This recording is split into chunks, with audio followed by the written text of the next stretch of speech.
భారతదేశంలో ఉండే ప్రజలంతా సుఖ సంతోషాలతో కలిసిమెలిసి ఉండాలని అజ్మీర్ షరీఫ్ ఖ్వాజా గరీబ్ నవాజ్ దర్గాలో ప్రత్యేక ప్రార్థనలు నిర్వహించామని కడప మైనార్టీ నేత సుబాన్ బాషా తెలిపారు. ప్రముఖ పుణ్యక్షేత్రాల్లో పేరుగాంచిన అజ్మీర్ షరీఫ్ ఖ్వాజా గరీబ్ నవాజ్ దర్గా ఉరుసు ఉత్సవాలలో భాగంగా కడప నుంచి చాదర్ తీసుకుని వెళ్లి సాంప్రదాయంగా సమర్పించి ప్రత్యేక ప్రార్థనలు నిర్వహించారు. కులమతాలకు అతీతంగా భారతీయులందరూ ఒకటేనని అజ్మీర్ షరీఫ్ దర్గా నిదర్శనంగా నిలుస్తుందన్నారు. కొందరు స్వార్థ రాజకీయాల కోసం కులమతాలకు చిచ్చుపెట్టి లబ్ధి పొందాలని ప్రయత్నాలు మానుకోవాలన్నారు.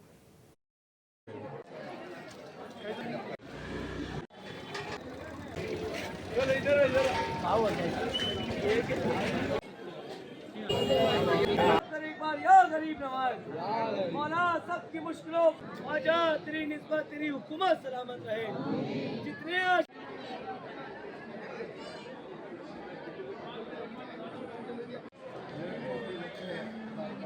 పవిత్రమైన అజ్మీర్ షరీఫ్ హజరత్ ఖాజా గరీబ్ నవాజ్ యొక్క దర్గాలో ఈరోజు మేము హాజరయ్యి అదేవిధంగా రుఖ్సత్ కూడా అంటే వెళ్ళిపోయే ముందు ఏదైతే ప్రార్థనలు ఉన్నాయో అవన్నీ మేము చేసుకొని తిరుగు ప్రయాణంకు బయలుదేరుతున్నాం. ముఖ్యంగా ఈరోజు మేము గడిచిన 4-5 సంవత్సరాల నుంచి మేమందరం కలిసి రెగ్యులర్గా ఇక్కడికి వస్తూనే ఉన్నాం.